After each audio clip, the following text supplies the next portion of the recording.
Si sa, la tecnologia fa conquiste sempre più velocemente, ma non tutti riescono a stare al suo passo. È quello che è successo alla sanità grazie alla piattaforma Chilometro Zero, con la quale si può accedere al proprio fascicolo comodamente da casa. Ma quali sono le potenziali funzionalità e quali credenziali bisogna utilizzare per entrare nel proprio profilo?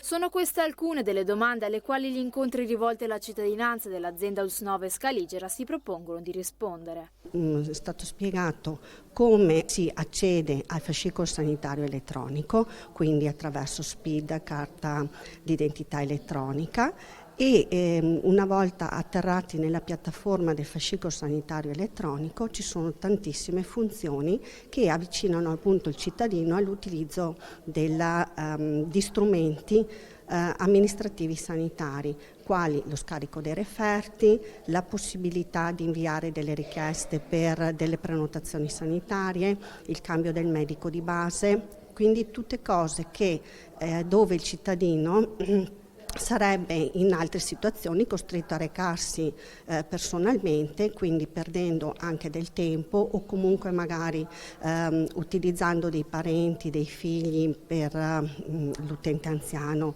l'utente fragile, implicando anche appunto un impiego di tempo di altre persone. Una cosa fondamentale che bisogna sapere del fascicolo sanitario elettronico è il fatto che il cittadino fragile o anziano o con difficoltà digitali può comunque chiedere a parenti, amici, può fare una delega a queste persone e queste persone utilizzeranno il fascicolo sanitario elettronico come se fosse il diretto interessato. Grande affluenza e sale gremite per ogni incontro pubblico proposto, ben 6, tanto da riproporre un secondo ciclo di 3 date. Primo appuntamento a San Martino Buonalbergo il 9 aprile, a seguire il 14 a Bussolengo e il 21 a Nogara. Più utenti vengono, più utenti imparano ad utilizzare questo ottimo strumento, insomma.